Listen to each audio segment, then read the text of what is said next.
Hello everyone, welcome to commerce lectures. I am Neha. आज हम करेंगे क्लास 11 बिजनेस स्टडीज का चैप्टर 4 बिजनेस सर्विसेज। टॉपिक में कराऊंगी आपको transportation services and warehousing services. So guys, transport के बारे में सबको पता होगा। मीन्स ऑफ ट्रांसपोर्ट बचपन में पढ़े हैं, जैसे शिप हो गया, प्लेन हो गया, ट्रेन हो गया। तो ट्रांसपोर्टेशन सर्विसेज का मतलब क्या है? It includes land, air and waterways for the movement of people, goods and animals from one place to another place।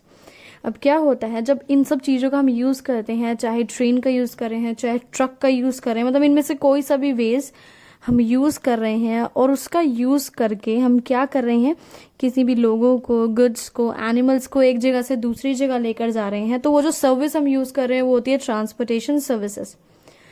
ये सर्विसेज किस चीज में हेल्प करती है? It removes the hindrance of place. अब यहाँ पे इस लाइन का क्या मतलब है? हिंड्रेंस ऑफ प्लेस यानी हिंड्रेंस मतलब जैसे प्रॉब्लम हो सकता है, ऑब्स्टेकल इसका मीनिंग है। सो कहीं पे कोई चीज प्रोडक्शन होती है किसी चीज की, तो वो चीज वहीं पे कंज्यूम नहीं होती है। अगर कोई फैक्ट्री है, वहां पे दाल, आटा, चीनी कुछ भी बनता है, तो यही नहीं होता कि वहीं की वहीं वो बनकर खत्म हो गया। पूरे इंडिया में, पूरे कंट्री में वो चीज जाती है ना, डिस्ट्रीब्यूट होती है, तो वो होता है hindrance of place. So transportation services क्या करती हैं? They make goods available from producer to consumer. यानी आपके एक फैक्ट्री से, प्रोड्यूसर से गुड्स को किसके पास पहुंचाती है? कंज्यूमर के पास, हम लोगों के पास पहुंचाती है।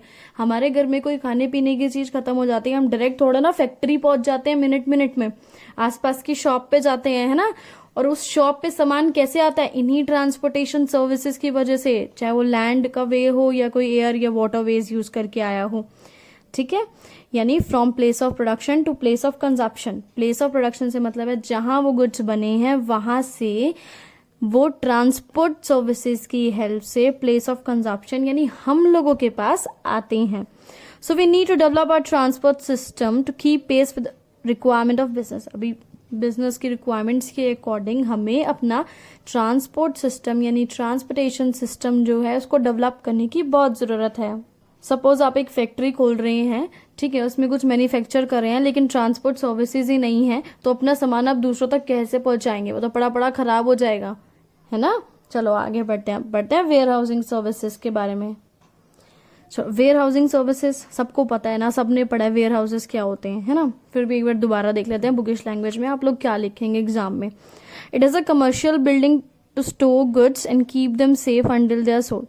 ये कमर्शियल बिल्डिंग जैसा ही होता है, ठीक है। इसमें अपना गुड्स हम स्टोर कर सकते हैं, जैसे कि आपने मैन्युफैक्चर कर दिया, मैन्युफैक्चर होते ही थोड़ा ना बिक जाता है सामान, टाइम लगता है बिकने में, तो उनको स्टोर करके रखना एंड कीप देम सेफ। और जब तक वो बिके नहीं तब तक उनकी सेफ्टी जो है वेयर हाउसिंग का काम होता है, वेयर हाउसेस का काम होता है, उनका ऑनर्स का काम होता है कि गुड्स सेफ रहें। अब इन्हें कौन यूज करता है? सोचने वाली बात है। वेयर हाउसेस को आप और मैं जाके तो यूज करेंगे नहीं। Used by manufacturers, wholesalers, exporters, importers, ये सभी लोग जो है वेयर हाउसेस यूज करते हैं, क्योंकि इनके पास काफी ज्यादा क्वांटिटी में गुड्स होते हैं जिन्हें इन्हें स्टोर करके रखने की जरूरत होती है। It creates time utility. अब ये टाइम यूटिलिटी कैसे क्रिएट करता है? Because there is a time gap between the production of goods and the consumption of goods. अभी गुड्स को प्रोड्यूस करना, गुड्स बन गए फैक्ट्री में, लेकिन बनते ही नहीं बिकते हैं, ठीक है, उनको बिकने में या उनके कंजप्शन में बहुत टाइम लगता है। तो इस चीज में हेल्प करता है वेयर हाउसेज, हेल्प करते हैं उन गुड्स को सेफ रखना जब तक वो ना बिके। चलो वेयर हाउसेज के टाइप्स पढ़ते हैं। पहला आपका टाइप है प्राइवेट वेयर हाउस। नाम से ही समझ आ रहा है प्राइवेट, ठीक है, नहीं प्राइवेट इंडिविजुअल का कुछ रोल है बीच में। Owned by manufacturer to store goods produced by them until they are sold. यानी ये खुद के मैन्युफैक्चरर्स के अपने जो है वेयर हाउसेज होते हैं, ठीक है। वो क्या करते हैं, जो वो गुड्स प्रोड्यूस करते हैं मैन्युफैक्चरर, उन्हीं गुड्स को वो जाके वेयर हाउसेज में स्टोर कर लेते हैं। Only owner of these warehouses can keep these goods here.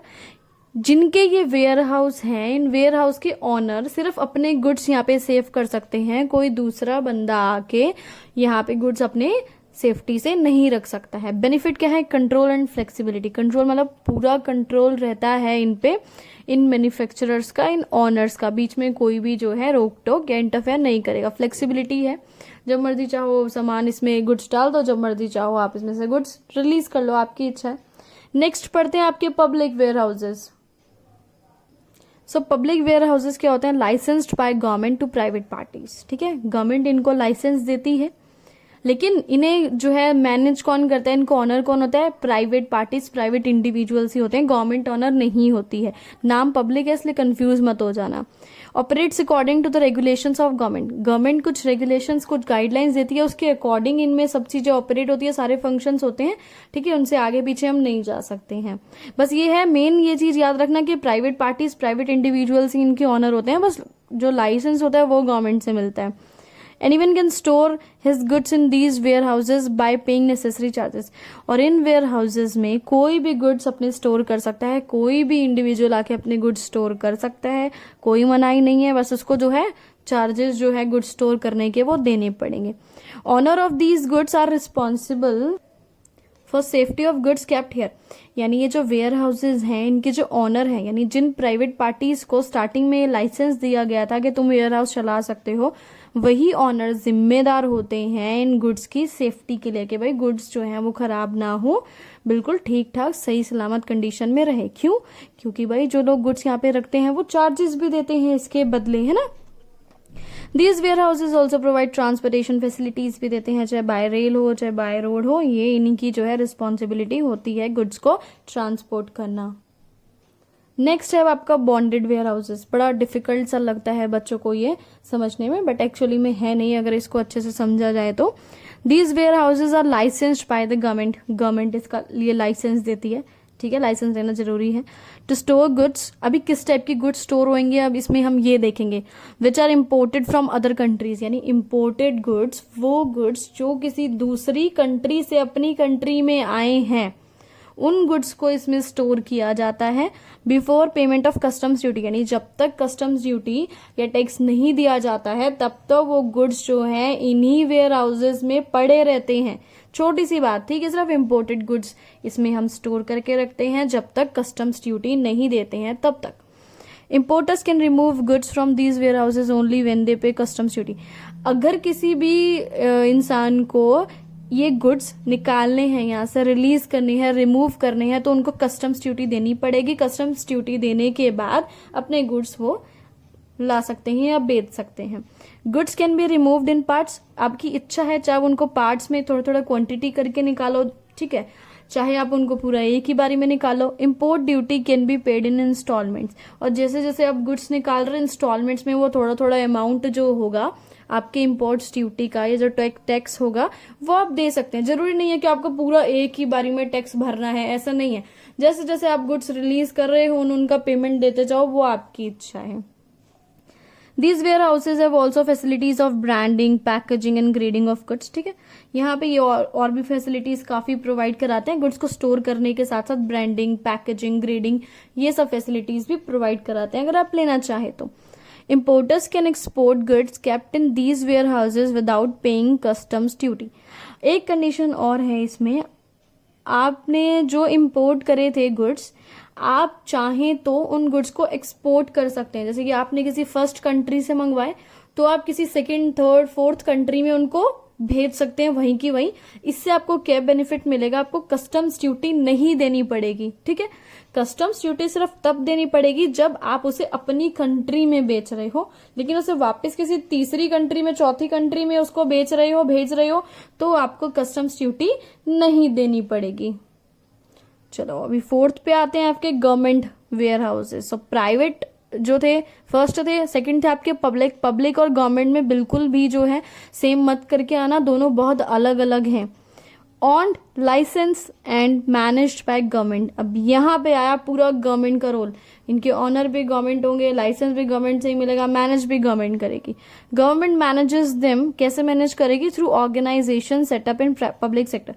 Public sector जो ऑर्गेनाइजेशंस हैं उनके थ्रू गवर्नमेंट इनको मैनेज करती है, जैसे आपका FCI, food corporation of India, CWC, central warehousing corporation. Fifth और लास्ट है आपका कोऑपरेटिव वेयर हाउस। कोऑपरेटिव नाम है, मतलब कोऑपरेटिव सोसाइटी से कुछ रिलेटेड है।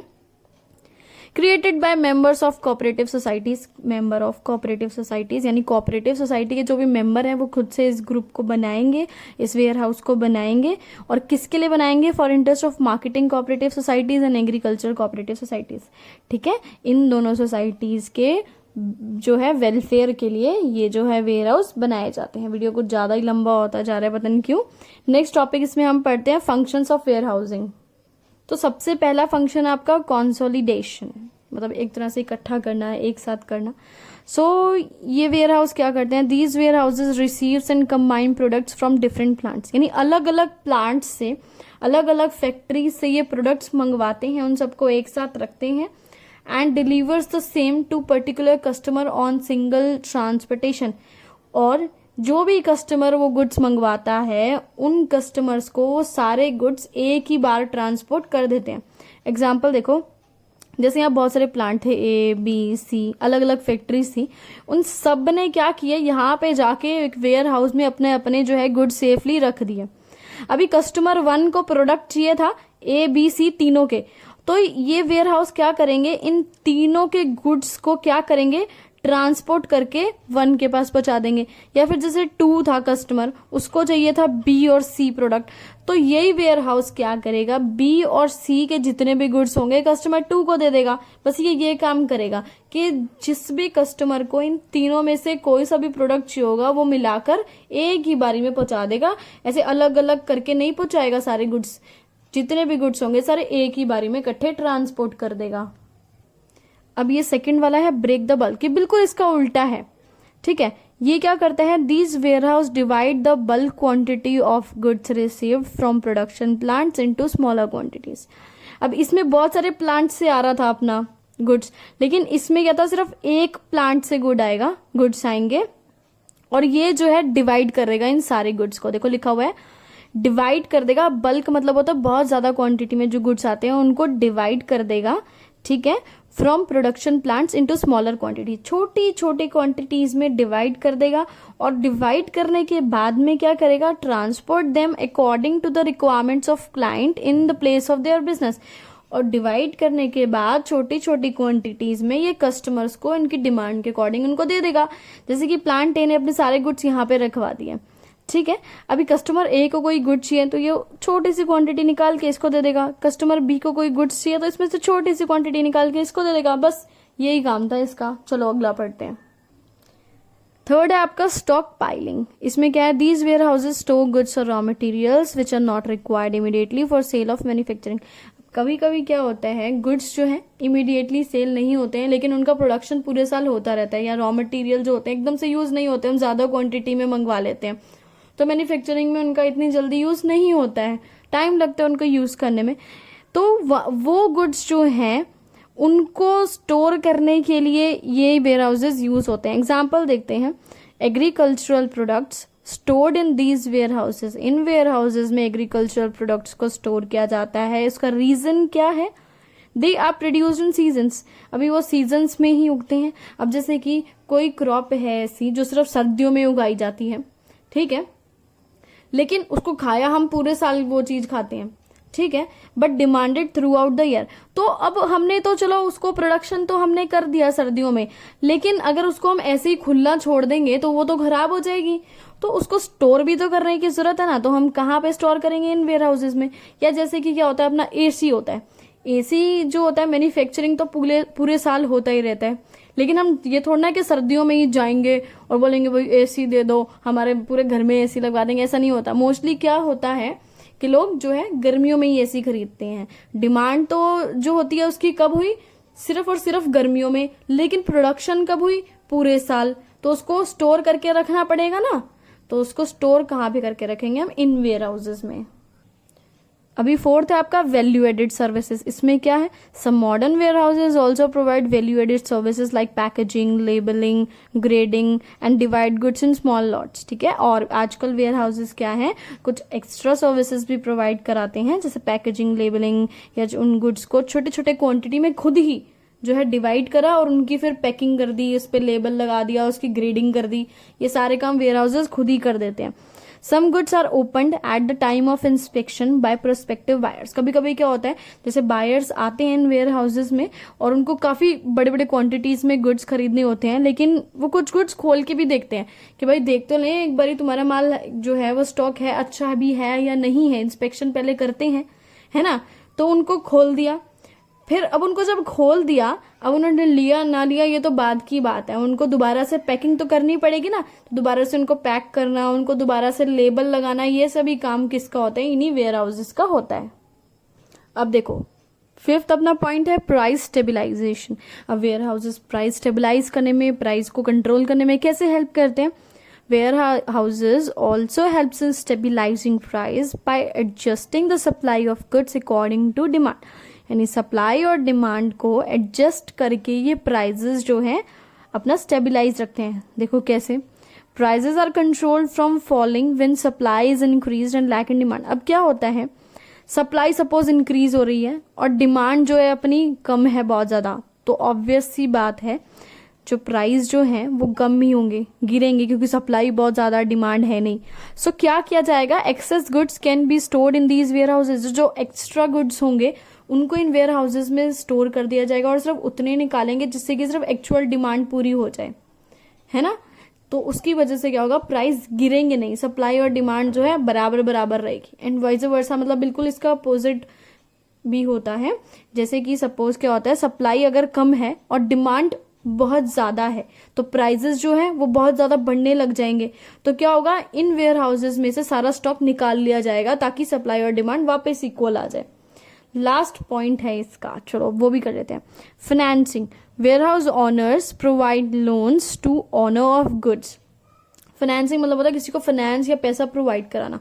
तो पैसा कौन प्रोवाइड कराएगा, ये वेयर हाउस ऑनर्स, यानी जो वेयर हाउस की ऑनर होंगे वो पैसा किसको देंगे, owner of goods. Owner of goods यानी वो लोग जिन्होंने अपने गुड्स इन वेयर हाउसेज में रखे हैं, उनको ये वेयर हाउस ओनर पैसा देंगे। अब भाई ऐसे फ्री में भी नहीं देंगे, उसका एक रीजन है क्यों देंगे वो। Against the goods kept in warehouses, जो गुड्स उनके वेयर हाउस में रखे हुए हैं उन्हें सिक्योरिटी मानकर वो पैसा दे देंगे, क्योंकि उनको डर नहीं है, उन्हें पता है कि भाई अगर मेरा पैसा वापस नहीं आया तो मैं जो इनके गुड्स हैं इनको बेच दूंगा और अपने पैसे वसूल लूंगा, है ना। They also supply goods on credit terms to customers.